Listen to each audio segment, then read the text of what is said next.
Hello dear. तो आज हम लोग देखते हैं डाइजेस्टिव सिस्टम को हम लोग डील करते हैं। तो डाइजेस्टिव सिस्टम में हम लोग क्या क्या चीज़ें देखते हैं। तो आज हम लोग बेसिकली हम लोग देखते हैं कि एलिमेंट्री कैनाल्स के बारे में डाइजेस्टिव सिस्टम होते हैं। तो डाइजेस्टिव सिस्टम में क्या क्या चीज़ें हमारे इंक्लूड्स होते हैं, तो हम उन सब चीज़ों के बारे में आज डील करते हैं। तो हमारा जो डाइजेशन का जो वर्ड स्टार्ट होती है वो हमारी क्या होती है, डाइजेशन से ही होती है। तो बेसिकली डाइजेशन होता क्या है, तो डाइजेशन होती है the break down of ingested food, कि जो भी हम फूड पार्टिकल होते हैं जब हम उसको इंजेशन करते हैं यानी खाते हैं। इंजेशन मीन्स होता है कि मतलब कोई भी चीज़ों को खाना यानी अंदर ले जाना।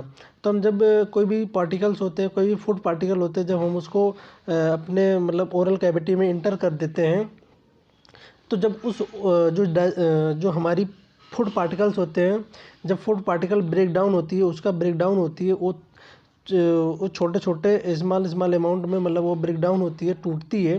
तो उस प्रोसेस को हम लोग बोलते हैं क्या, डाइजेशन। तो डाइजेशन मेनली यही होती है कि break down of the food particle, जो हम फूड पार्टिकल खाएं उसका ब्रेक डाउन होना ही कहलाती डाइजेशन कहलाती है। देन हमारी नेक्स्ट है एब्जॉर्प्शन।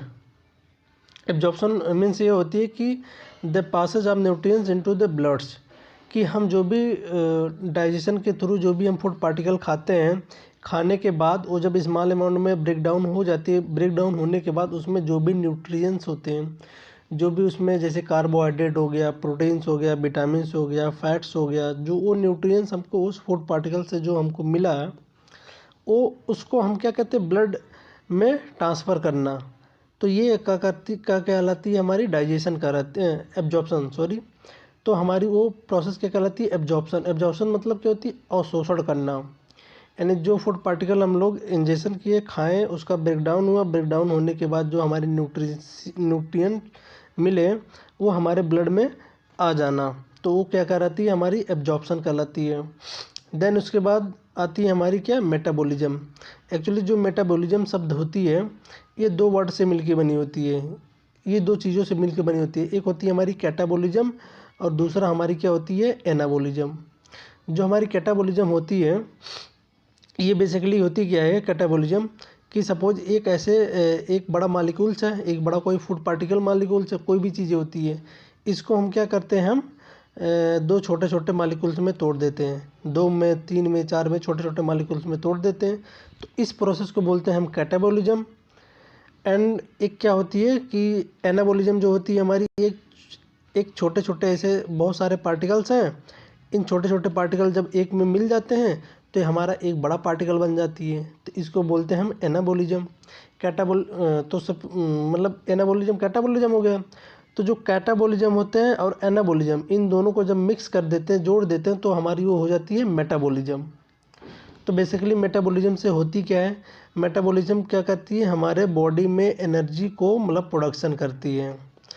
अब देखो एनर्जी का प्रोडक्शन कैसे होती है, जैसे कि हम लोग देखते हैं कि जब हम गेहूं को मतलब पिसाने के लिए जाते हैं मशीन पे, तो क्या होती है, गेहूं ऐसे छोटे छोटे पार्ट्स में रहती है, ठीक है, ये पार्ट्स में रहती है। तो अगर गेहूं को उस टाइम पे हम अगर टच करते हैं, तो क्या होती है कि वो मतलब एक गर्म फील नहीं होती है, टेम्परेचर बियरिंग चीज़ें नहीं फील होती है।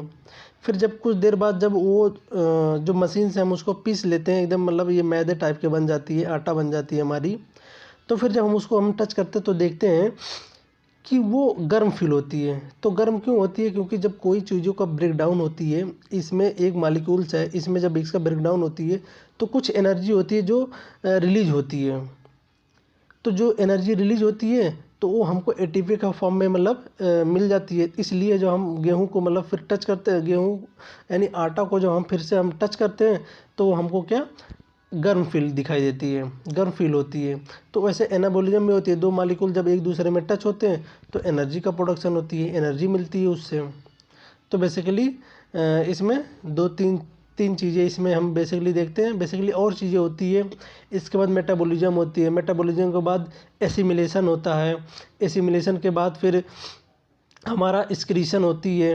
जो हमारी अनडाइजेस्टेड फूड पार्टिकल होते हैं उसका जब डाइजेशन नहीं हो पाता है, वो चीज़ें उसमें से पूरी न्यूट्रिशन एब्जॉर्ब हो चुकी होती है, तो वो क्या करते हैं, फिर बॉडी से एक्सक्रीट आउट कर देते हैं एनएच के थ्रू।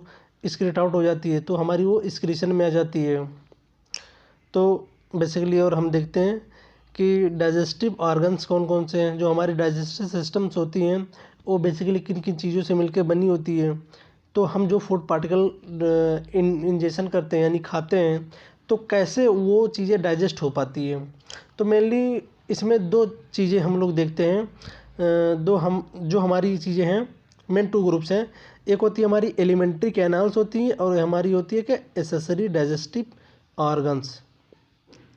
देखिए, जो हमारी एलिमेंट्री कैनाल होती है इसका मेन फंक्शन होती है कि जो हम फूड पार्टिकल लेते हैं उस फूड पार्टिकल को माउथ से लेके उसको हम एनस तक मतलब पहुंचाने का काम करती है। वो कंडक्टिंग काम करती है। ना ही उसमें कोई डाइजेस्टिव एंजाइम्स पाए जाते हैं, ना उसमें कोई डाइजेस्टिव जूस पाए जाते हैं जो उस फूड पार्टिकल को मतलब डाइजेस्ट कराने में हेल्प करें। बस इसका मतलब एक ही फंक्शन होती है कि उस फूड पार्टिकल को कैरी आउट करने का काम करती है, कि एक स्थान से दूसरे स्थान में ले जाने का काम करती है। और ये जो होती है मतलब कंटिन्यूअस होती है। ऐसा नहीं होती है कि मतलब ऐसे माउथ से स्टार्ट हुई तो यहाँ से ब्रेक डाउन हो गया, ऐसा नहीं होती। ये माउथ से स्टार्ट होती है, ऐसे ब्रेक डाउन मतलब विदाउट ब्रेक डाउन होते हुए ये हमारी स्टमक में जाती है। स्टमक में स्टमक के बाद फिर हमारे ड्यूडेनम आती है, ड्यूडेनम के बाद जेजुनम, उसके बाद इलियम, उसके बाद लार्ज इंटेस्टाइन आ जाती है। लार्ज इंटेस्टाइन में हमारी आ जाती है असेंडिंग कॉलन, उसके बाद आज ट्रांसवर्स कॉलम, उसके बाद डिसेंडिंग कॉलन, सिग्मोइड, रेक्टम, उसके बाद एनस के थ्रू मतलब बॉडी से एक्सक्रीट आउट हो जाती है।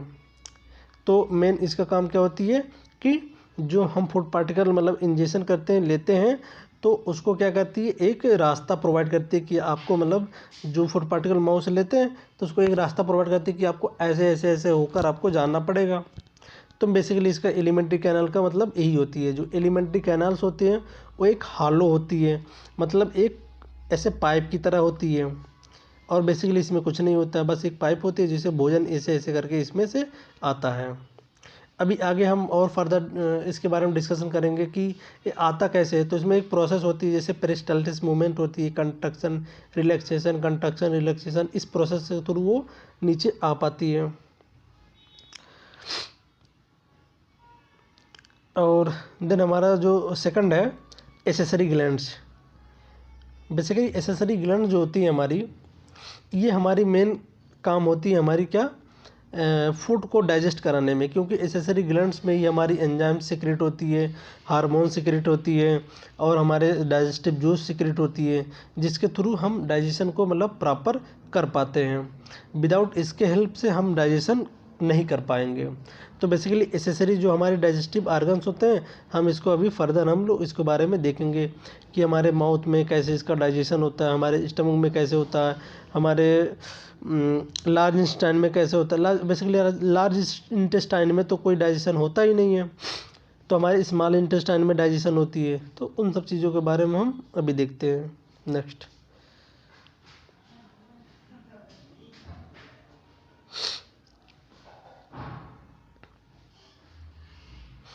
सो बेसिकली अब आप इसमें देख सकते हैं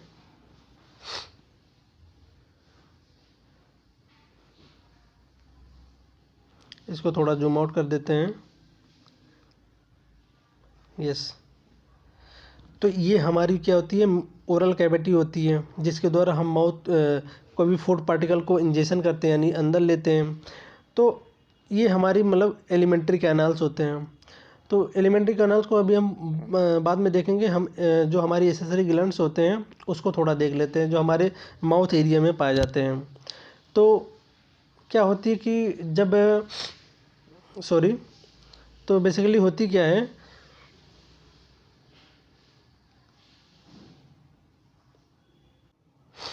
बेसिकली होती क्या है कि हमारे जो माउथ एरिया होते हैं, माउथ एरिया में हमारी क्या एक सलाइवरी ग्लैंड्स पाई जाती है।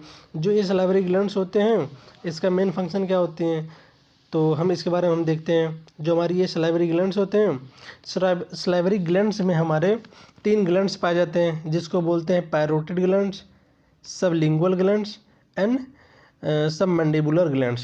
जो हमारी पैरोटिड ग्लैंड होती है ये हमारे चिक वाले एरिया में पाई जाती है। जो हमारी ये गाल्स होते हैं ये लेफ्ट और राइट यानी ये दोनों पेयर में पाए जाते हैं। तो चिक वाले एरिया में ये हमारे पैरोटिड ग्लैंड्स पाए जाते हैं। कभी कभी देखते होंगे कि किसी के मतलब ये जो चिक्स होते हैं, चिक्स वाले एरिया में स्वेलिंग हो जाते हैं, जिसको मम्स बोलते हैं। तो बेसिकली क्या होती है कि इस चिक्स वाले एरिया में जो पैरोटिड ग्लैंड्स होते हैं हमारे, इसमें इन्फ्लामेशन हो जाती है, स्वेलिंग हो जाती है, जिसकी वजह से ये बहुत ज़्यादा पेनफुल फील होता है हमें। देन उसके बाद हमारी आती है सबलिंगुअल होती है। ये देखेंगे तो जस्ट ये हमारे पैरोटिड ग्लैंड से जस्ट नीचे वाले एरिया में पाए जाते हैं। ये भी क्या होती है, पेयर्ड में होती हैं। एंड देन उसके बाद हमारी आ जाती है, उसके नीचे सब मैंडिबुलर होती है, ये सिंगल में होती है, ये हमारे मैंडिबल एरिया में पाई जाती है। तो बेसिकली इन सलाइवरी ग्लैंड्स का ये फंक्शन होती है कि जब हम कोई भी फूड पार्टिकल इंजेक्शन करते हैं तो उस फूड पार्टिकल का जो डाइजेशन होती है हमारे माउथ से ही स्टार्ट हो जाती है। माउथ से ही हमारा कुछ ऐसे जैसे कार्बोहाइड्रेट हो गए, स्टार्च हो गए, 30% डाइजेशन तो हमारे माउथ में ही हो जाती है, क्योंकि सलाइवरी ग्लैंड्स की वजह से। तो और हम लोग फर्दर इसको डिवाइड देखते हैं कि बेसिकली इसमें होता क्या है। तो हम बेसिकली एलिमेंट्री कैनाल की बातें कर रहे थे।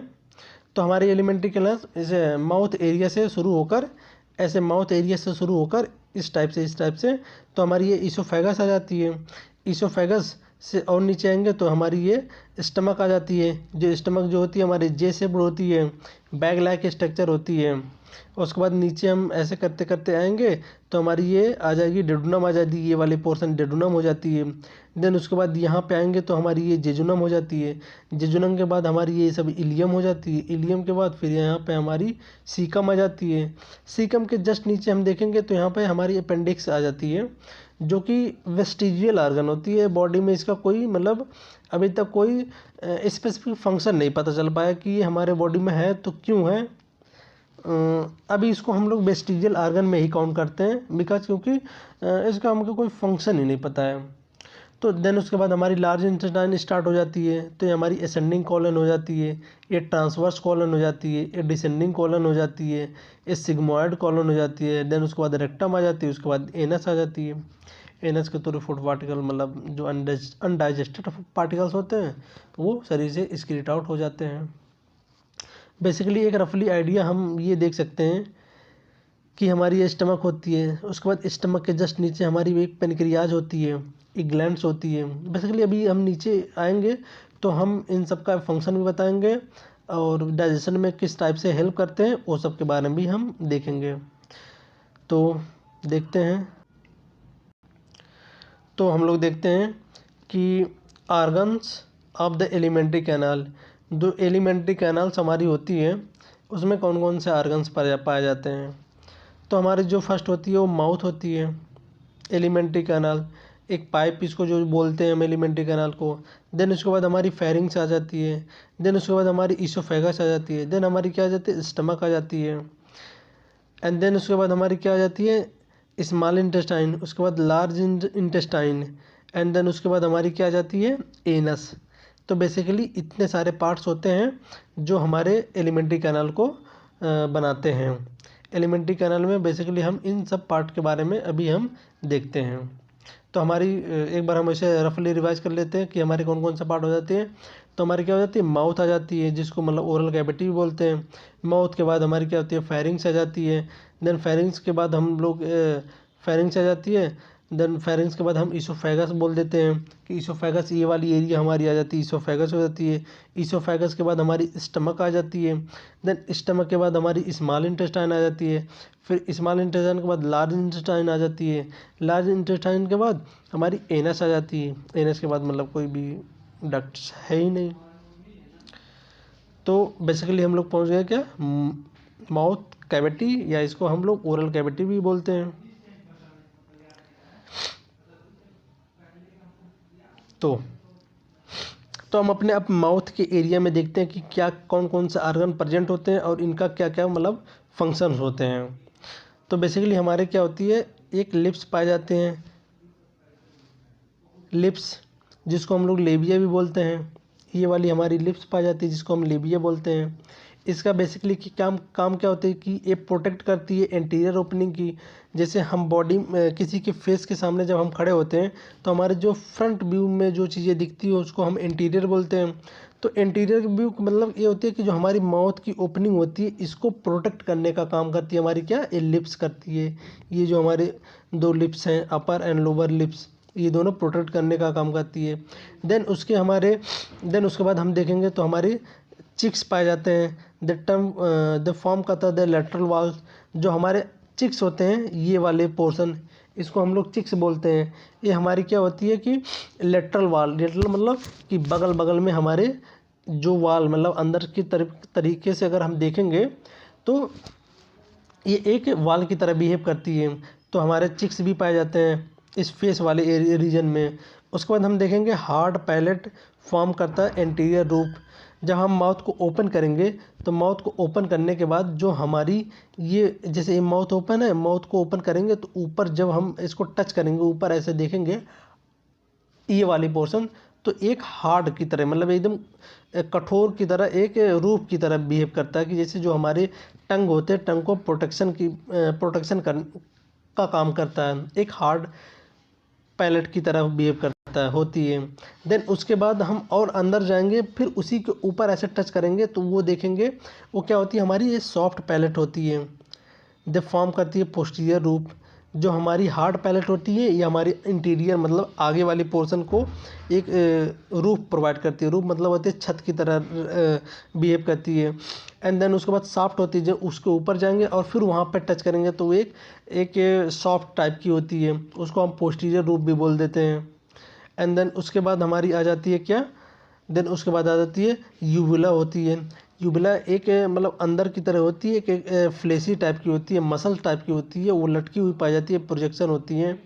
वो सॉफ्ट पैलेट पे देखते हैं कि जो सॉफ्ट पैलेट होती है यहाँ पे देख लेते हैं फिगर्स में।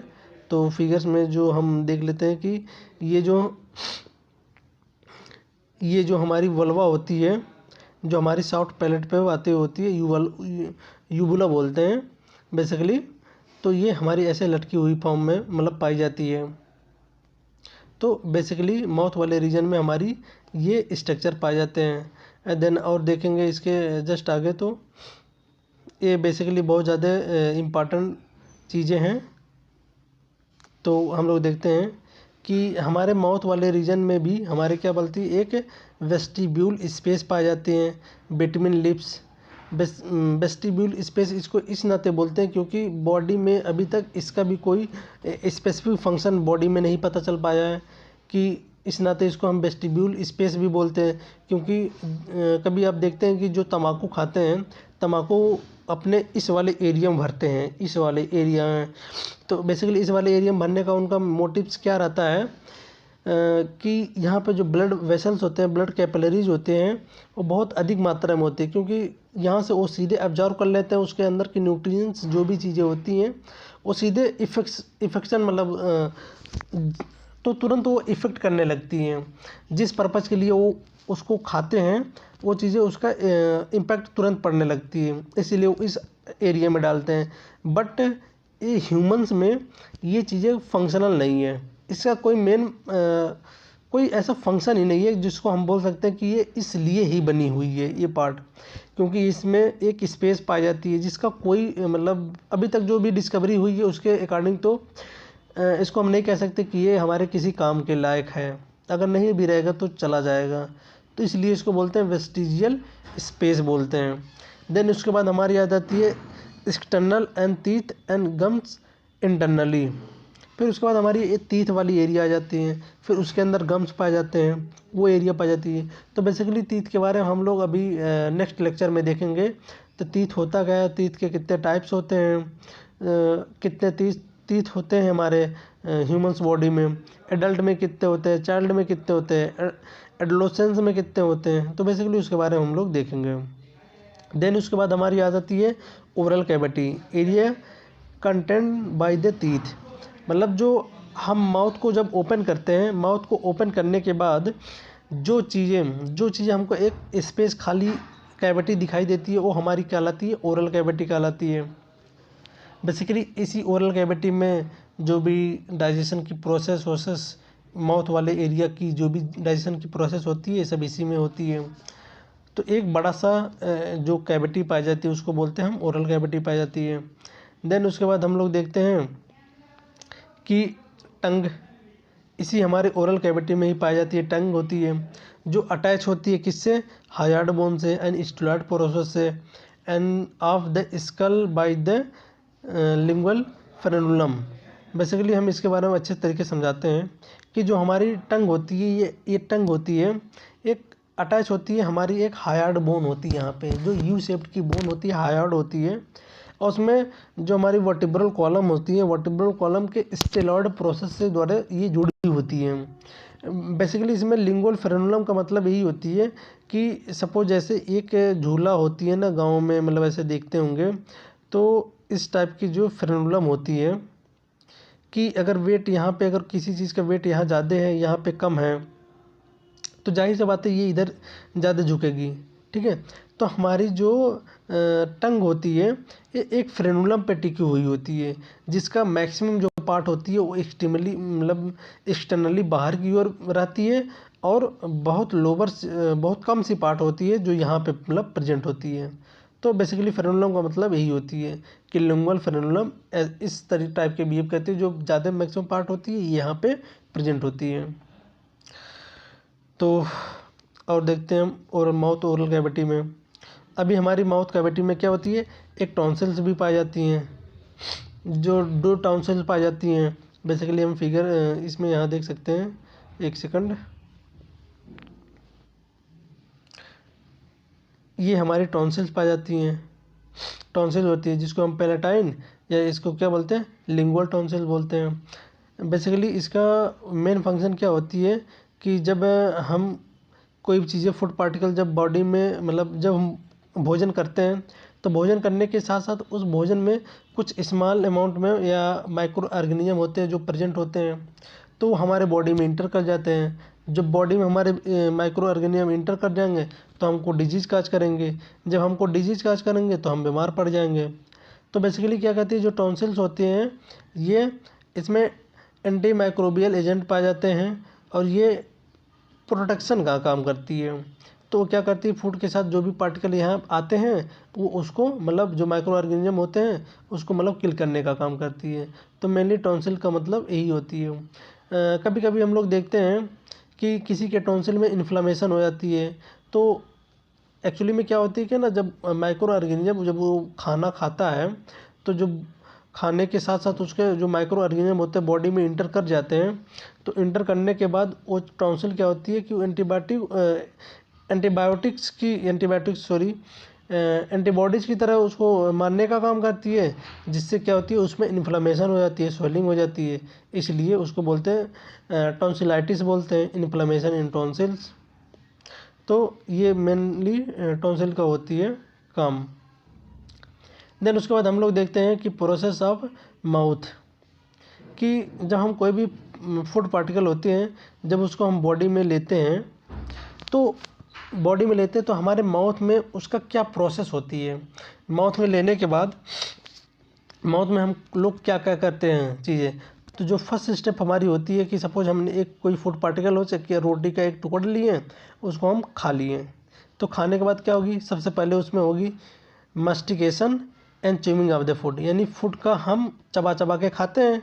तो पहली प्रोसेस तो ये हो जाएगी, मस्टिकेशन मतलब होती है कि चबा चबा के खाना, तो ये एक चीज़ें ये हो जाएगी। देन उसके बाद क्या होगी, mixing of the masticated food with saliva. तो अभी हम लोग ऊपर हमने देखा है कि हमारे जो ये चिक वाले एरिया होते हैं इसमें मतलब 3 ग्लैंड्स पाए जाते हैं, जिसको पैरोटिड ग्लैंड, सबलिंगुअल ग्लैंड और सब मैंडिबुलर ग्लैंड्स पाए जाते हैं। तो ये क्या करती है कि सलाइवा रिलीज करती हैं, एंजाइम्स होते हैं जो चीज़ें होती है। तो वो जो हम फूड पार्टिकल मतलब लिए हैं, सपोज हमने मतलब ये फूड पार्टिकल हमने लिया और यहाँ से हमारे एंजाइम्स सीक्रेट हो गया, इसमें एंजाइम्स हो गया। तो एंजाइम्स इसको क्या करेगी, मतलब एक बोलस के फॉर्म में बना देगी। तो ये इसमें क्या करती है, जो हमारी फूड पार्टिकल होती है फूड पार्टिकल में एंजाइम सीक्रेट मिल जाते हैं। तो अभी 2 फंक्शन ये हो गए। देन उसके बाद क्या होती है, initiation of the soling of the टंग होती है। तो जब ये सपोज देखो कि यहाँ से हमको फिर इसको निगलना है, अंदर करना है। सपोज यहाँ हम कोई चीज़ें खाएं माउथ में, अब उसको हमें अंदर लेना है। तो क्या होती है कि जो हम चीज़ें खाते हैं वो ड्राई फॉर्म में रहती है, जब उसमें सलाइवा मिल जाता है तो वेट में हो जाती है, गीला हो जाती है।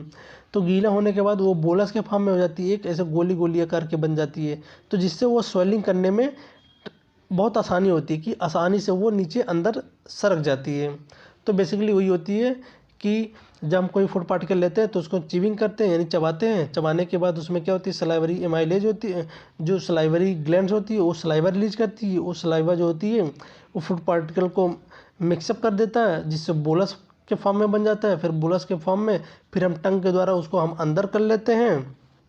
अंदर करने के बाद allowing the sense of the taste, फिर हम हमारी जो ये टंग वाली एरिया होती है इसमें टेस्ट बर्ड पाए जाते हैं। तो ये सेंस कर लेती हैं कि हमने क्या चीज़ें खाया, हमने मीठा खाया कि तीखा खाया, खट्टा खाया कि कड़वा चीज़ें खाया। जो भी चीज़ें खाएंगे तो ये सेंस करके हमको बता देगी कि हाँ हमने ये चीज़ें खाया। तो बेसिकली माउथ में इन ये सब चीज़ें प्रोसेस होती हैं। तो माउथ में एक बार हम फिर से देख लेते हैं क्या क्या प्रोसेस होती है। कि माउथ में जब हम कोई फूड पार्टिकल लेंगे तो उसका मास्टिकेशन होगा, यानी च्यूइंग, उसको चबाएंगे हम। चबाने के बाद उसमें क्या करेंगे, सलाइवरी एमाइलेज होती है, एमाइलेज उस पर मतलब एंजाइम्स उस पर सिक्रेट करेंगे, गिरेंगे, सलाइवा उस पर गिरेगा। उसके बाद हम उसको क्या कहते हैं, स्वेलिंग करेंगे, अंदर ले जाएंगे। अंदर लेंगे तो हमारे अंदर की जो टेस्ट बर्ड होती है उसको सेंस कर लेंगे कि हमने क्या चीज़ें खाया। देन इसके बाद हम लोग आ जाते हैं फेरिंग्स वाले एरिया में। तो बेसिकली फेरिंग्स वाले एरिया में हम लोग ये देखते हैं कि जैसे नोजोफेरिंग्स, हमारी इस एरिया में जो चीज़ें हमको दिख रही है, नोजोफेरिंग्स जो हमारी नेजल एरिया के थ्रू जो चीज़ें जाती है, ये भी एक पैसेज होती है, रास्ता होती है जो फेरिंग्स में आके मिलती है। और एक माउथ के थ्रू जो एक पैसेज होती है ये भी मतलब हमारे यहाँ पे फेरिंग्स में आके मिलती है। तो जो नेजोफेरिंग्स होते हैं इसको हम डाइजेस्टिव पार्ट में मतलब काउंट नहीं करते हैं, डाइजेस्टिव सिस्टम के अंतर्गत इसको नहीं लेते हैं। क्यों नहीं लेते हैं, क्योंकि ये चीज़ें होती है नेजोफेरिंग्स से हम सांसें लेते हैं, इसलिए हम इसको डाइजेस्टिव सिस्टम में काउंट नहीं करते हैं, क्योंकि इससे हम लोग भोजन नहीं करते हैं। बट इमरजेंसी केसेस में जैसे माउथ से कोई चीज़ें चीविंग नहीं कर पाते, चबा नहीं पाते हैं, या उससे डाइजेशन नहीं हो पाती, माउथ में कुछ ऐसी स्वेलिंग हो गई, इन्फ्लामेशन हो गई, तो हम नेजोफेरिंग्स के थ्रू मतलब एक पाइप के द्वारा हम भोजन को हम पहुंचा सकते हैं, पर इसको डाइजेस्टिव सिस्टम में हम काउंट नहीं करेंगे। देन हमारी आ जाती है हमारी ओरोफेरिंग्स होती है। ओरो मतलब होती है ये हमारी जैसे ओरल कैविटी हो जाती है, ओरल कैविटी के अंदर होती है जो पार्ट होती है उसको हम बोलते हैं ओरोफेरिंग्स बोलते हैं। ये पोस्टीरियरली होती है तो ओरल कैविटी, ये ओरल कैविटी के अंदर होती है एरिया, इसको बोलते हैं ओरोफेरिंग्स होते हैं। देन उसके बाद नीचे आते हैं तो हमारे लैरिंगोफेरिंग्स पाई जाती है। ये लैरिंगोफेरिंग्स होती है, ये बिलो द होती है ओरल कैविटी या ओरोफेरिंग्स के नीचे होती है। एक्चुअली जो लैरिंग्स हमारी होती है बॉडी में, इसका क्या फंक्शन होती है देखेंगे कि जो हमारी फेरिंग्स से मतलब हमारी जो एक फुट पाइप आती है, देन उसी के पैरेलली हमारी क्या होती है, एक ट्रैकिया आती है जिसको हम विंड पाइप बोलते हैं। तो विंड पाइप होती है तो यहाँ पे एक मतलब वो होती है ग्लोटिस पाई जाती है। एंड देन ग्लोटिस के ऊपर हमारी एक कार्टिलेजिनस फ्लैप लाइक स्ट्रक्चर पाई जाती है जिसको हम लोग बोलते हैं एपिग्लॉटिस होती है। तो बेसिकली एपिग्लॉटिस का मेन फंक्शन क्या होती है कि ये काम करती है कि जब हम कोई चीज़ें फूड पार्टिकल जब अंदर लेते हैं, खाते हैं, तो इसको ट्रैकिया में ना जाए इसके लिए वो अपने ट्रैकिया को मतलब कवर कर लेती है। तो बेसिकली ये पार्ट होती है। तो ट्रैकिया के पैरेलली यहाँ पे एक आर्गन्स, इसको कह सकते हैं कि मतलब एक आर्गन्स पाई जाती है जिसको बोलते हैं लैरिंग्स बोलते हैं। तो लैरिंग्स को बोलते हैं, ये क्या करती है बॉडी में कि जो हम साउंड बोल रहे हैं, जो चीज़ें हम बोल रहे हैं, ये साउंड का प्रोडक्शन का काम करती है, यानी इसको बोलते हैं साउंड बॉक्स भी बोलते हैं। और बेसिकली जो बर्ड्स होते हैं, बर्ड्स में जो आवाज़ें होती हैं वो उसमें बेसिकली पाए जाते हैं सैरिंग्स पाए जाते हैं। सैरिंग्स की वजह से बर्ड्स की जो आवाज़ें होती हैं थोड़ा डिफरेंट होती हैं हम लोगों के कंपैरिजन में।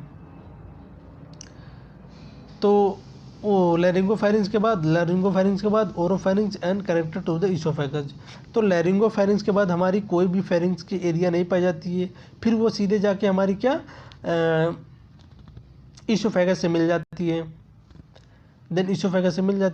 देन उसके बाद हम लोग देखते हैं कि फेरिंग्स फंक्शन, जो अभी हम लोग देखें ओरोफेरिंग्स, लैरिंगोफेरिंग्स, ये अभी हम फेरिंग्स जो देखे हैं तो इसका फंक्शन क्या होती है, तो उस फंक्शन के बारे में हम लोग देख लेते हैं। तो मेनली ये क्या करती है कि serve as the passageway for air and food. जो फेरिंग्स का अभी हमने एरिया बताया कि हम कोई नेजल एरिया से कोई भी चीज़ें अंदर लेते हैं या ओरल कैविटी के थ्रू लेते हैं, तो हमारी इस वाले रीजन में एक कॉमन पैसेज हो जाती है, वो फूड भी आती है इधर से और एयर भी वहाँ जाके मिलती है।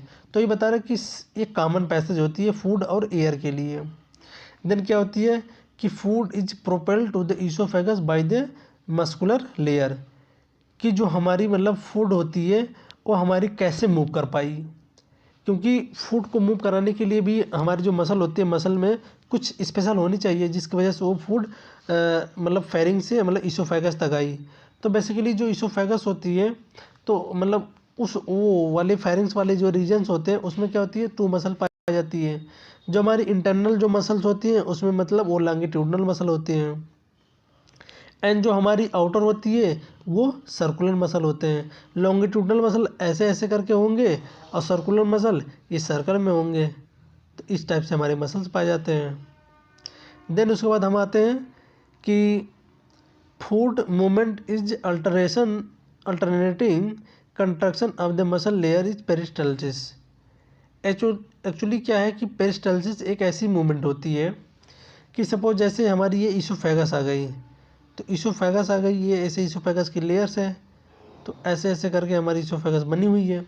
तो हम यहाँ पे कोई फूड पार्टिकल ले लिए हैं, तो हम यहाँ पे मान लो सपोज कैसे फूड पार्टिकल यहाँ पे आ गया, तो फूड पार्टिकल आ गया तो हमारी जो ये आउटर लेयर्स होती हैं ईसोफेगस की, इसमें क्या होती है कंट्रक्शन और रिलैक्सेशन होती है। तो अगर यहाँ पे हम कंट्रैक्ट करेंगे, इसको दबा देंगे दोनों ओर से, तो फूड पार्टिकल अंदर आ जाएगी, फिर यहाँ ऐसे दबाएंगे तो फिर और अंदर आ जाएगी, फिर और अंदर आ जाएगी। तो एक पेरिस्टाल्टिस ऐसे मूवमेंट चलती रहती है बॉडी में, जिससे हमारी क्या होती है फूड जो होती है हमारी अंदर से मतलब ऊपर से लेकर नीचे ऑटोमेटिक वो चलती जाती है। तो पेरिस्टाल्सिस मतलब यही होती है कि जो हमारी मसल्स की लेयर होती है उसमें कंट्रक्शन और रिलैक्सेशन दोनों प्रोसेस होती हैं। देन हम लोग देखते हैं ईसोफेगस। देन फेरिंग्स के बाद हमारी जो एरिया आती है वो हमारी ईसोफेगस होती है। ईसोफेगस में फूट जाते हैं। तो ईसोफेगस भी बेसिकली इसमें भी कोई डाइजेस्टिव एंजाइम्स नहीं पाए जाते हैं। इसका बस एक ही काम होती है conduction of the food. Food को कंडक्शन का काम करती है, एक स्थान से दूसरे स्थान तक ले जाती है। तो बस यही कह रहा है कि runs from pharynx to stomach through the diaphragm. ये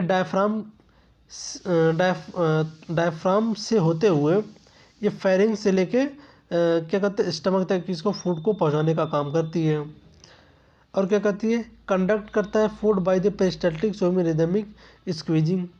बस यही कह रहा है कि वो फूड का सिर्फ कंडक्शन का काम करती है, इसमें कोई ना डाइजेस्टिव एंजाइम्स होते हैं ना डाइजेस्टिव जूस होते हैं, बस एक स्थान से दूसरे स्थान को ले जाने का काम करती है। और इसमें क्या होती है कि passageway to food only respiration system branches of the after the pharynx, कि ये जो फूड पाइप होती है जैसे कि हमारी उसके ईसोफेगस होती है, ईसोफेगस के पैरेलली हमारी ट्रैकिया जो चलती है जिसको हम विंड पाइप भी बोलते हैं। तो बता रहा कि वो ट्रैकिया डिवाइड हो जाती है ब्रांचेस में, तो उधर चल जाती है, बट आफ्टर फेरिंग्स के बाद भी चलती जाती है। तो ये स्टमक में जाके मतलब वो चला जाता है, स्टमक में चला जाता है। तो बेसिकली जो हमारी एलिमेंट्री कैनाल्स होते हैं उसमें मतलब कुछ लेयर्स होते हैं। बेसिकली जो हमारी एलिमेंट्री कैनाल सपोज ऐसे हैं, तो एलिमेंट्री कैनाल में भी कुछ लेयर्स होंगे। तो हम इसको ऐसे फिगर के तौर पे देख लेते हैं, जैसे कि ये हमारी क्या हो जाएगी इंटरनल लेयर हो गया, 2 3 4। तो हमारी एलिमेंट्री कैनाल होते हैं इसमें 4 लेयर्स पाए जाते हैं। जो हमारी इंटरनल लेयर्स होते हैं इसके अंदर ऐसे ऐसे करके ऐसे करके फोल्डिंग पाई जाती है। जो इंटरनल लेयर होती है हम इसको बोलते हैं म्यूकोसा बोलते हैं। म्यूकोसा जो हमारी होती है ये इनर मोस्ट लेयर होती है, सबसे अंदर की लेयर हमारी होती है एलिमेंट्री कैनाल की, उसको बोलते हैं हम म्यूकोसा बोलते हैं। म्यूकोसा तो इनर मोस्ट लेयर होती है। इसमें क्या होती है, इसमें मोस्ट मेम्ब्रेन पाई जाती है। जैसे किस टाइप की मेम्ब्रेन पाई जाती है, तो इसमें जो बेसिकली मेम्ब्रेन पाई जाती है इसमें क्या होती है, सरफेस एपिथेलियम टिश्यू पाई जाती है and small amount of the connective tissue lamina propria and small smooth muscle पाए जाते हैं। तो बेसिकली जो हमारी म्यूकोसा होती है, म्यूकोसा इनर मोस्ट लेयर होती है ऑफ एलिमेंट्री कैनाल, तो उसमें क्या पाई जाती है कि हमारी सरफेस एरिया एपिथेलियम टिश्यू पाई जाती है और उसमें कुछ अमाउंट में हमारी क्या कनेक्टिव टिश्यू भी पाई जाती है और उसमें क्या स्मूथ मसल भी पाए जाते हैं। ठीक है, तो बेसिकली ये हमारी एलिमेंट्री कैनाल का इनर मोस्ट लेयर के बारे में हमने डिस्कशन कर लिया। देन उसके बाद हमारी आती है alimentary canal of the organs. Then उसके बाद हमारी जो सेकंड मोस्ट लेयर होती है उसको बोलते हैं हम म्यूकोसा बोलते हैं। तो बेसिकली म्यूकोसा में क्या होती है कि ये जस्ट बीनीथ द म्यूकोसा होती है, सब म्यूकोसा होती है। तो ये क्या होती है कि म्यूकोसा से थोड़ा जस्ट नीचे होती है, इसको इसलिए उसको बोलते हैं सब म्यूकोसा। ये क्या होती है, इसमें सॉफ्ट कनेक्टिव टिश्यू होती है विद ब्लड वेसल्स होते हैं, नर्व एंडिंग्स होती है एंड लिम्फेटिक्स होते हैं। बेसिकली जो सब म्यूकोसा हमारी होती है ये म्यूकोसा से नीचे होती है और इसमें क्या होती है, सॉफ्ट कनेक्टिव टिश्यू पाए जाते हैं और लार्ज अमाउंट में ब्लड वेसल्स पाए जाते हैं, नर्व्स एंडिंग होते हैं एंड लिम्फेटिक सिस्टम्स होते हैं। तो ये होती है एक्चुअली जो सब म्यूकोसा होती हैं। जब हम डेडुनम देखेंगे, जो सब म्यूकोसा होते हैं, सब म्यूकोसा में ही हमारी ये ग्लैंड्स पाई जाती है जिसको बोलते हैं ब्रूनर्स ग्लैंड्स पाई जाती है, ब्रूनर्स ग्लैंड्स पाई जाती है जो ये हमारी डाइजेशन में हेल्प करती है। अभी इसको हम जब डेडुनम पढ़ेंगे तो वहाँ पे हम लोग इसके बारे में डिस्कशन करेंगे। देन उसके बाद जो हमारी थर्ड लेयर होती है इसको बोलते हैं हम मस्कुलरिस एक्सटर्ना बोलते हैं। ये भी क्या होती है, स्मूथ मसल की बनी होती है। दो इसमें भी 2 लेयर्स होते हैं, जो इनर होती है वो सर्कुलर होते हैं और जो आउटर होती है ये लॉन्गिट्यूडनल होते हैं। बस इसमें हमको मसल के बारे में बस नाम ही बस बताना है इसमें। देन उसके बाद जो हमारी आउटर एक लेयर और पाई जाती है इसको बोलते हैं इनर मोस्ट आउटर लेयर, इसको बोलते हैं सिरोसा। जब हम एलिमेंट्री को कैनाल को जब ऊपर से देखेंगे तो जो ऊपर की लेयर हमको दिखाई देगी वो होती है हमारी सिरोसा होती है। तो सिरोसा में बेसिकली मतलब जो ये आउटर, पहले तो बात तो ये है कि ये outer layer outer most layer होती है, ये विसरल पेरिटोनियम होती है। विसरल मतलब क्या होती है, तो विसरल मतलब वो आर्गन होती है जो हमारे स्मूथ मसल की बनी हुई होती है। और विसरल आर्गन मतलब ये होती है जो बॉडी के अंदर होते हैं, जो स्मूथ मसल की बनी होती है उसको हम विसरल मसल बोलते हैं। और पेरिटोनियम मतलब होती है यानी एब्डोमेन, यानी एब्डोमेन के अंदर के जो भी मसल्स होते हैं वो हमारी क्या विसरल मसल की बनी होती है। विसरल मतलब स्मूथ मसल की बनी हुई होती है। एंड देन होती है layer of the serosa, fluid producing cell होते हैं। और एक्चुअली जो सिरोसा होते हैं ये फ्लूइड प्रोड्यूसिंग सेल्स होते हैं जो बॉडी में फ्लूइड का प्रोडक्शन करते हैं। तो ये काम होती है हमारी। देन अब हम देखते थे एलिमेंट्री कैनाल्स एंड उसके आर्गन्स की एलिमेंट्री कैनाल्स हैं ये। अब उसके बारे में हम थोड़ा डिटेल में देख लेते हैं क्या क्या चीज़ें होती हैं। तो बेसिकली हम इसमें देखते हैं कि जो हमारी आउटर लेयर मोस्ट लेयर होती है वो होती है हमारी सिरोसा होती है। तो ये वाली जो लेयर होती है सिरोसा हो जाती है। तो सिरोसा विसरल पेरिटोनियम की बनी होती है। देन उसके बाद आती है इंट्रिंसिक नर्व फ्लेक्सस पाई जाती है। इसमें कुछ नर्व्स पाए जाते हैं जिसको बोलते हैं इंट्रिंसिक नर्व फ्लेक्सस होते हैं एंड हेमाइंट्रिंसिक नर्व फ्लेक्सस होते हैं एंड सबम्यूकोसा नर्व फ्लेक्सस होती है, यानी 3 इसमें नर्व्स पाए जाते हैं। देन उसके बाद आती है हमारी सबम्यूकोसल ग्लैंड्स होते हैं। अभी बताए थे कि सबम्यूकोसा एक ग्लैंड्स पाई जाती है जो हमारे डाइजेशन में हेल्प करती है। और उसके बाद हम लोग देखते हैं कि म्यूकोसा जो देखिए ये हमारी है, एक सेकंड, ये म्यूकोसा तो जो इनर मोस्ट इनर लेयर होती है पाई जाती है। तो बेसिकली यही सब इसका स्ट्रक्चर होती है। अब ध्यान से देख सकते हैं इसको। इनर मोस्ट लेयर होती है म्यूकोसा होती है। देन म्यूकोसा से और ऊपर जाएंगे तो सब म्यूकोसा पाई जाती है। एंड देन सब म्यूकोसा से और ऊपर जाएंगे तो हमारी मस्कुलरिस पाई जाती है। फिर मस्कुलरिस से और ऊपर जाएंगे तो हमारी क्या सीरोसा पाई जाती है। तो बेसिकली ये हमारी एलिमेंट्री कैनाल का स्ट्रक्चर होती है। तो आप इसको स्क्रीनशॉट भी ले सकते हैं और देख सकते हैं। देन उसके बाद आते हैं हम स्टमक की एनाटॉमी देखते हैं कि स्टमक हमारी कैसे होती है और क्या क्या चीज़ें इसमें है चीज़ें। तो इसको देख लेते हैं। तो location of the left side of the abdominal cavity, जो स्टमक की लोकेशन होती है वो एब्डोमिनल कैविटी के लेफ्ट साइड में लोकेटेड होती हैं। और ये क्या होती है, ए जे शेप्ड स्ट्रक्चर होती है, मतलब जे शेप्ड के आकार की होती है। इसका क्या कहती है, a food enter in the cardio oesophageal sphincter पाई जाती है। बेसिकली क्या होती है कि जो हमारी ईसोफेगस होती है, एक सेकंड, जो हमारी ईसोफेगस ऐसे आते हैं, ऐसे आने के बाद फिर ये हमारी स्टमक ऐसे करके स्टमक होती है। तो स्टमक होती है तो ये ईसोफेगस होती है, ये ईसोफेगस होती है, ये हमारी क्या होती है, स्टमक होती है। तो यहाँ पे एक वाल्व लगी होती है जिसको बोलते हैं कार्डियो, ये जो हमारी स्टमक के जो पार्ट होती है ये कार्डियक पार्ट होती है। ये जो होती है फंडस होती है। एक सेकंड हम इसको अच्छे से डायग्राम बना देते हैं। तो हमारी जो एलिमेंट्री कैनाल ऐसे आती है ईसोफेगस, उसके बाद फिर ये हमारी स्टमक ऐसे करके स्टमक होती है। तो हमारी ये जो कार्डियो ईसोफेंजल स्फिंक्टर पाई जाती है, ये हमारी पार्ट होती है, कार्डियक पार्ट होती है, कार्डियक पार्ट होती है। इसके बाद ये हमारी जो होती है फंडस होती है, और ये वाली जो पार्ट होती है ये होती है बॉडी होती है, और ये वाली जो पार्ट होती है नीचे वाली ये होती है पाइलोरिक होती है, जो डेडुनम से मिलती है, डेडुनम से जाके मिलती है। तो बेसिकली स्टमक के स्ट्रक्चर ये होती है। और देन इसके बाद हम आते हैं, बस वही चीज़ें जो स्टमक का कितने कितने पार्ट होते हैं हम उसके बारे में देखते हैं।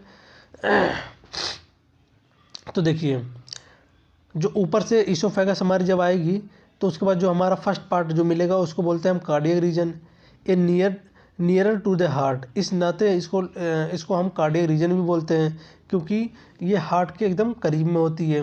एंड देन उसके बाद आती है हमारी फंडस होती है। बेसिकली जो फंडस होती हैं, फंडस में हमारी बहुत सारे गैसेस पाए जाते हैं जिसके वजह से हमको एसिडिटी फील होती है। देन जो स्टमक होती है, स्टमक का जो लार्ज पोर्शन होती है वो बॉडी होती है, तो ये बॉडी पार्ट पाई जाती है जो लार्ज नंबर में होती है। एंड देन इसके बाद हमारी आ जाती है पाइलोरस आती है। पाइलोरस होती है ये फ्यूनल से शेप्ड होती है एंड टर्मिनेट इंड होती है, और ये टर्मिनेट होके यहाँ से सीधे वो क्या चली जाती है, सीधे हमारी डेडुनम में मिल जाती है। जो हमारी स्टमक होती है वो लार्ज कर्वेचर होती है because food empties into small intestine at the pyloric sphincter. Basically क्या होती है कि जो हमारी ये स्टमक होती है, स्टमक होती है, उसके बाद ये जो पाइलोरिक वाला रीजन होती है, पाइलोरिक वाला रीजन, यहाँ भी एक स्फिंक्टर पाई जाती है जो डेडुनम को, मतलब डेडुनम और पाइलोरस को जोड़ने का काम करती है, इसलिए उसको बोलते हैं पाइलोरिक स्पाइनेक्टर बोलते हैं, जो फूड को स्टमक से डेडुनम में रोके रखती है कि जब उसकी आवश्यकता होगी, जब उसकी नीड्स होगी तभी वो फूड पार्टिकल यहाँ जा सके। तो बेसिकली इसका ये फंक्शन होते हैं। देन इसके बाद हम आ जाते हैं इसके अंदर। तो स्टमक को जब हम अंदर क्रॉस सेक्शन काटते हैं तो स्टमक के अंदर जो हमारी म्यूकोसा होती है, म्यूकोसा के अंदर हमारी क्या होती है, ऐसे एक इनर फोल्डिंग पाई जाती है जिसको हम लोग क्या बोलते हैं, रोगी बोल देते हैं। Innermost fold of the mucus होती है। एक्चुअली जैसे कि क्या होते हैं, जो साड़ी पहनते हैं औरतें, तो एक ऐसे करके हाथ से ऐसे फोल्डिंग करती है, फोल्डिंग करने के बाद फिर अपने अंदर ऐसे कर लेती हैं। तो रोगी का मतलब यही होती है कि सपोज यहाँ से अगर हम एक लाइन ऐसे क्रॉस कर दें, एक गोले में अगर ये लाइन ऐसे क्रॉस कर दें, सपोज ये 10 सेंटीमीटर का है लाइन, पर यहीं पे इसी लाइन को हम ऐसे कर दें, ऐसे ऐसे ऐसे ऐसे ऐसे ऐसे ऐसे ऐसे ऐसे इस टाइप से अगर हम कर दें, तो अब इसको हम फिर अगर ऐसे करके मेजर करेंगे तो ये 15 मीटर या इससे या 20 मीटर भी हो सकते हैं। 20 मीटर कह रहे हैं, 20 सेंटीमीटर या 15 सेंटीमीटर हो सकते हैं, हो जाएंगे। तो इससे क्या होती है, सरफेस एरिया इंक्रीज हो जाती है। तो बेसिकली यही होती है रोगी का मेन फंक्शन होती है। और इसमें क्या होती है, फूड की ग्राइंडिंग होती है। जब ये इस आकार में ऐसे ऐसे ऐसे करके आकार में रहेगा, तो इसमें जब फूड जाएगा तो फूड इसके बीच में रहेंगे, तो उसकी फूड की ग्राइंडिंग होगी और इससे सरफेस एरिया बढ़ जाती है। इसलिए जब हम खाना वाना खाते हैं तो नॉर्मली कंडीशन में तो पेट हमारा एकदम लेवल में रहता है, पर खाना खाने के बाद पेट थोड़ा सा बाहर आ जाता है। तो क्या होती है, जो इंटरनल हमारी रुगाई होती है, तो ये क्या होती है, इसमें एक्सटेंड हो जाती है, क्योंकि सरफेस एरिया इंक्रीज हो जाती है तो ये एक्सटेंड हो जाती है। तो ये जो हमारी एक्सटर्नल और उसके बाद हमारे जो एक्सटर्नल रीजन्स होते हैं उसमें lesser curvature and greater curvature होती है। क्योंकि जब देखेंगे ऐसे करके हमारी जो स्टमक होती है, तो ऐसे करके देखेंगे तो यहाँ से लेके यहाँ तो वो एरिया जो होती है ये बहुत अधिक मुड़ी हुई है, कर्वेचर के फॉर्म में है। तो इसी को एक्सटर्नल रीजन में देखते हैं। बेसिकली यही सब चीज़ें हैं। देन उसके बाद हम आते हैं स्टमक एनाटॉमी हम लोग देख रहे हैं। तो स्टमक एनाटॉमी हम लोग देख रहे हैं तो क्या होती है कि layer of the peritoneum attach to the stomach. ये अटैच होती है किससे, स्टमक में होती है। पेरिटोनियम मतलब होती है जो एब्डोमिनल एरिया होती है। देन इसमें क्या होती है, लेसर ओमेंटम पाई जाती है attach to the liver of the lesser curvature. जो हमारी बॉडी स्टमक की बॉडी होती है, लेसर कर्वेचर होती है, वो हमारी इस टाइप वाली जो से होती है ना बॉडी की। तो ये वाली जो रीजन होते हैं हमारे बॉडी का, ये हमारी क्या कहते हैं, लीवर से जुड़ी होती है। तो इसमें लेस कर्वेचर होती है। सपोज जैसे इस टाइप से, सपोज ये हमारी इसोफेग ऐसे गए तो ऐसे करके होती है। तो ये वाली जो होती है लेस कर्वेचर होती है। तो ये हमारी कहाँ से जुड़ी होती है, ये लीवर से ऐसे जुड़ी होती है। और यहाँ से लार्ज यानी ग्रेटर कर्वेचर होती है। तो हमारी ये ग्रेटर कर्वेचर वाली एरिया होती आती है। एंड द ग्रेटर ओमेंटम होती है attach with the greater curvature. The posterior वाल होती है, ये पोस्टीरियर वाल पे पाई जाती है। एंड देन उसके बाद हमारी आ जाती है the content fat to the insulate question and the protect abdominal organs होती है। बेसिकली इसका मेन फंक्शन यही होती है कि ये बिहेव करती है एज लाइक ये कुशन की तरह, जो क्या करती है हमारी बिहेव करती है किसी कुशन की तरह होती है, एक तकिए की तरह होती है, जो हमको प्रोटेक्ट करने का काम करती है। बेसिकली हम स्टमक की जो स्ट्रक्चर होते हैं इसको हम देखते हैं। जो हमारी स्टमक होती है, देखिए ये हमारी होती है कार्डियक रीजन होती है। उसके बाद ये हमारी फंडस रीजन होती है। उसके बाद हमारी क्या होती है, ये बॉडी रीजन्स होते हैं। उसके बाद ये पाइलोरी होती है। तो इसमें देखिए ये लेसर कर्वेचर होती है, तो ये हमारी कितना, ये लीवर की ओर मतलब अटैच होती है। ये लार्जर कर्वेचर होती है, ये पेरिटोनियन मेम्ब्रेन होती है जो इसको प्रोटेक्ट करने का काम करती है। ये हमारी अंदर की रुगाई होती है जो इंटरनल की फोल्डिंग को मतलब इंक्रीज कर देता है, सरफेस एरिया बढ़ा देता है। और जो हमारी स्टमक की आउटर लेयर होती है इसको हम लोग सिरोसा बोलते हैं। तो मेनली यही चीज़ें होती है। फिर जो हमारी फंडस रीजन होते हैं इसमें large number of digestive enzymes पाए जाते हैं। बेसिकली जब हम एसेसरी ग्लैंड्स पढ़ाएंगे तो उसमें ये सब बताएंगे कि जैसे कि प्रोटीन का डाइजेशन होती है, पेप्सिनोजेंस होते हैं। पेप्सिनोजन जो चीफ सेल होती है जिसको जाइमोजन सेल भी बोलते हैं, वो पेप्सिन सेल निकालते हैं। जो पेप्सिनोजेंस होते हैं वो हमारी इनएक्टिव फॉर्म में होती है। फिर हमारी इंस्टिंक्टिव फैक्टर जो होती है HCl वो निकलती है, जिसको एक्सोनट्री सेल या पैराइटल सेल्स होते हैं वो निकालते हैं, जिससे हमारी क्या होती है, पेप्सिनोजन होती है, पेप्सिन में कन्वर्ट हो जाते हैं। देन आगे वो प्रोटीन के छोटे छोटे मोनोमर्स में ब्रेक डाउन हो जाते हैं, टूट जाते हैं। तो लोग आगे देखते हैं। देन उसके बाद आता है डेडोनम।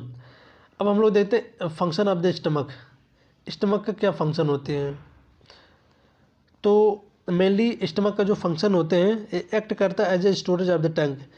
ये फूड पार्टिकल हम लोग जो खाए होते हैं उसका स्टोरेज का काम करता है, वो वहाँ पे स्टोर करने का काम करता है।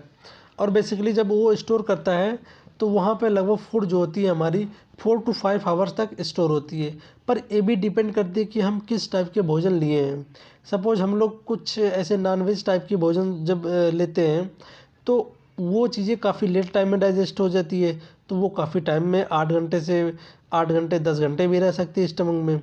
और नॉर्मली खाना खाएंगे तो 4 to 5 आवर्स तक स्टोर हो जाती है। ये चीज़ें होती है। एंड देन इसके बाद क्या होती है, साइट ऑफ द ब्रेकडाउन होती है। फिर यहाँ पे स्टमक में ही हमारी क्या होती है, अभी हमने बताया ना, पेप्सिनोजेंस निकलते हैं, पेप्सिन निकलते हैं, जो HCl निकलते हैं, जो इसको फूड को ब्रेक डाउन करने का काम करती हैं। तो यहाँ पे क्या होती है, क्या बोलते हैं, स्टमक में इसका डाइजेशन होती है। देन उसके बाद कहते हैं केमिकल ब्रेकडाउन होती है, प्रोटीन बिगिनस। तो अभी वही चीज़ें बताएं कि ये स्टमक होती है, जैसे हम लोग कोई भी फूड पार्टिकल जब लेते हैं तो हमारे माउथ में प्रोटीन का डाइजेशन नहीं हो पाता है, यहाँ पे सिर्फ कार्बोहाइड्रेट का डाइजेशन होती है। जब हम लोग डाइजेस्टिव सिस्टम में वो चीज़ें पढ़ेंगे, एसेसरी ग्लैंड्स पढ़ेंगे, तो हम बताएंगे कि हमारे माउथ में किस टाइप के डाइजेशन। अभी तो हम एलिमेंट्री कैनाल का बेसिक स्ट्रक्चर देख रहे हैं। तो बेसिकली यही होता है कि यहाँ पे केमिकल ब्रेकडाउन होती है अब प्रोटीन का, ये अभी हम देख लेते हैं। और उसके बाद delivery of the chyme procedure food to the small intestine. Basically क्या होती है कि जो हमारी फूड पार्टिकल होती है जब स्टमक में जाती है, तो स्टमक में ये सपोज ये फूड पार्टिकल्स है, इसमें क्या होती है, हमारी HCl जो होती है, हाइड्रोक्लोरिक एसिड होती है, जिसकी pH होती है लगभग 1.8 होती है, जो हाईली एसिडिक होती है। तो ये क्या करती है, HCl इस पर मतलब एक्ट कर लेती है, इस पर हो जाती है, इस पर चिपक जाती है। चिपक करने के बाद ये जो प्रोसेस से बाद जो हमारी भोजन जिस फॉर्म में बनती है, अभी तो जैसे कि हम लोग जब देखे थे कि माउथ में, ओरल कैविटी में जो सलाइवा से वो मिल जाती है, जो हमारे भोजन होते हैं, फूड पार्टिकल्स होते हैं, तो वो बोलस के फॉर्म में बन जाती है। फिर वही बोलस जब हमारे स्टमक में आ जाता है, जब HCl उस पर अटैक करता है, तो वो काइम बन जाता है, CHYME काइम बन जाता है। अब फिर ये काइम सीधे स्मॉल इंटेस्टाइन में चला जाता है, फिर इसका ब्रेकडाउन होता है। देन उसके बाद हम लोग देखते हैं specialised mucosa of the stomach, कि अब यहाँ पे हम लोग स्टमक का, ठीक है, हम डाइजेशन भी यहीं पे आज ख़त्म कर देते हैं। बेसिकली कैसे कैसे डाइजेशन होती हैं। तो एक्चुअली क्या होती है कि सिंपल कॉलमनर इपिथेलियम, जो हमारी स्टमक होती है वो सिंपल कॉलमनर इपिथेलियम होती है। कॉलमनर मतलब से कॉलम लाइक स्ट्रक्चर होती है, ऐसे ऐसे करके ये कॉलम स्ट्रक्चर होती है। तो ये इस टाइप की स्ट्रक्चर होती है। और जो हमारी फंडस वाले रीजन्स होते हैं, अभी जैसे हमने स्टमक में देखा था, तो वहाँ पे क्या होती है कि एक म्यूकस नेक सेल प्रेजेंट होती हैं, जिसको चीफ सेल भी बोलते हैं। ये म्यूकस नेक सेल का मेन फंक्शन क्या होती है, ये प्रोड्यूस करता है एल्कलाइन म्यूकस करता है। बेसिकली जो हमारी स्टमक जो होती है, सपोज ये हम स्टमक बना लेते हैं, ये स्टमक बना लेते हैं, तो स्टमक के अंदर क्या होती है कि ऐसे ऐसे करके म्यूकस नेक सेल पाए जाते हैं। ये म्यूकस नेक सेल जो होते हैं, ये क्या करती है, एक म्यूकस सिक्रेट करते हैं। म्यूकस क्या होती है, वो एल्कलाइन होती है, और इसी के अंदर अंदर हमारी क्या बोलती है, HCl भी प्रेजेंट होती है, जिसका pH होती है 1.8 होती है। तो क्या कहती है, हम ये भी तो क्वेश्चन हमारे दिमाग में उठता है कि हमारे जो HCl प्रेजेंट होती है हमारे स्टमक में, वो क्यों हमारे स्टमक को मतलब डाइजेस्ट नहीं कर पाती है, उसको गला क्यों नहीं देती है, क्योंकि इतना ज़्यादा हाईली एसिडिक है। तो बेसिकली ये होती है, जो म्यूकस नेक सेल होती है वो हमारे स्टमक के चारों ओर एक लेयर बना देती है, जिससे क्या कहती है, जब HCl वहाँ पे जब पहुँचता है तो वो उसको न्यूट्रलाइज कर देती है, उसके एक्शन को, एसिडिक एक्शन को मतलब वो सप्रेस कर देती है, कम कर देती है, जिससे क्या होती है, जो हमारे स्टमक को कोई भी नुकसान नहीं हो पाती है।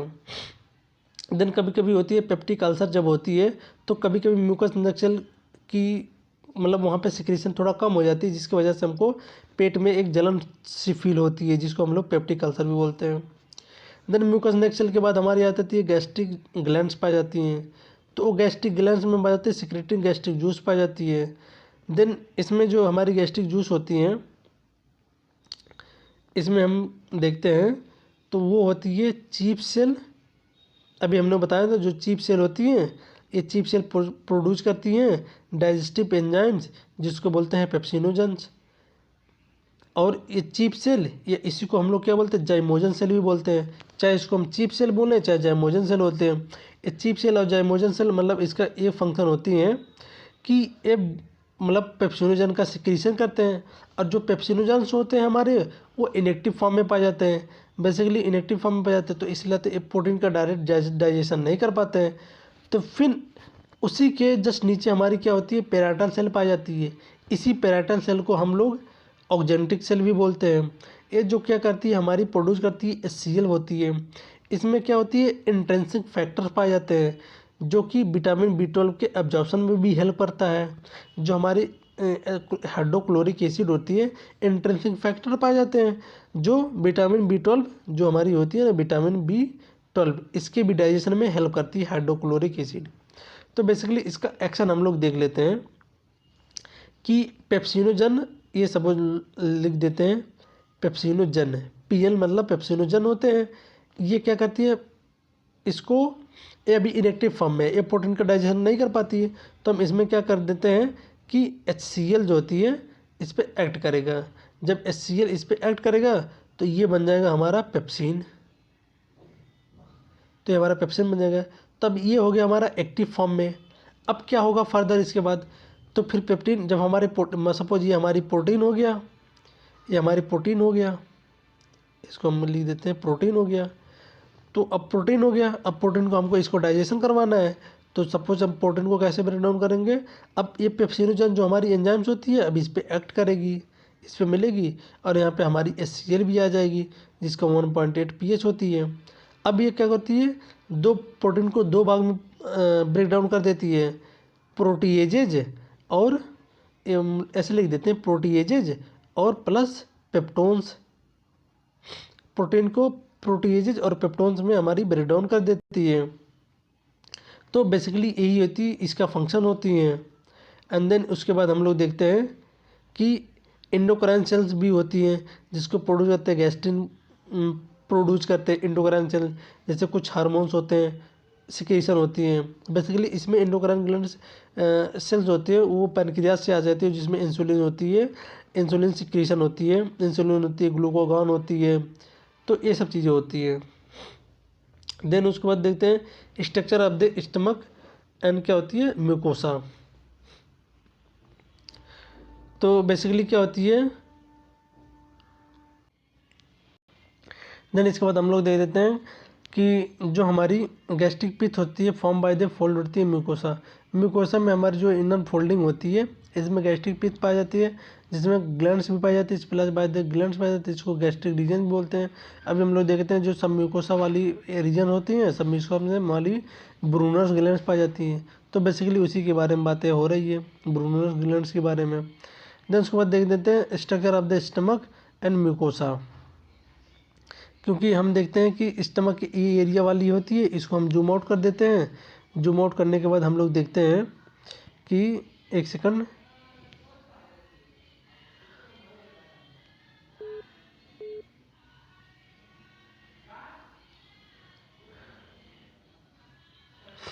ये स्टमक की एक लेयर को हम लोग पैलोरिक स्पेक्टर को इसको मतलब हम जूम आउट कर देंगे, तो जूम आउट करने के बाद हमको ये चीज़ें हमको विजुअल दिखाई देगी। क्या दिखाई देगी कि इसमें ये वाली जो ये होती है हमारी गैस्ट्रिक ग्लैंड्स पाई जाती हैं, जिसको गैस्ट्रिक पिथ भी बोलते हैं, जिसको एंजाइम्स का या एंजाइम्स का मतलब क्या करती है, सिक्रीशन करती है, जिसको बोलते हैं। फिर हम यहीं पे देखते हैं हमारी जो ये चीप सेल होती है, जो हमारी पेप्सिनोजन चीप सेल या हाँ चीप सेल होती है हमारी पेप्सिनोजन की सिक्रीशन करती है, जो इनएक्टिव फॉर्म में होती है, ये वाली रीजन में पाई जाती हैं। और उसके बाद गैस्ट्रिक ग्लैंड्स यहाँ पे पाई जाती है। देन उसके बाद हमारी पेराइटल सेल भी पाई जाती है, जिसको ऑक्जेंटिक सेल भी बोलते हैं, जो HCl हमारे सिक्रेट करती हैं। और हमारी ये चीप सेल है, ये एक्चुअली इसको म्यूकस सेल बोलते हैं, जो हमारी म्यूकस सिक्रेट करती है, और सरफेस एपिथेलियम होती है। अभी इसके बारे में हम लोग देख ही लिए हैं। देन अभी जो हम एक रिएक्शन जो जिसके बारे में देखे थे, तो वो रिएक्शन इस टाइप से वो चीज़ें चलती हैं हमारी, क्या होती है कि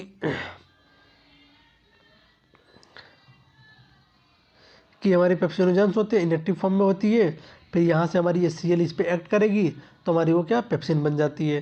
फिर पेप्सिन बन जाती है, एक्टिव फॉर्म में हो जाती है, फिर ये प्रोटीन का डाइजेशन करने लगती है। देन उसके बाद देखते हैं हम लार्ज इंटेस्टाइन। तो बेसिकली आज के लिए बस इतना ही। तो मिलेंगे नेक्स्ट क्लास में, तो हम स्मॉल इंटेस्टाइन से फिर हम फर्दर उसको आगे बढ़ाएंगे।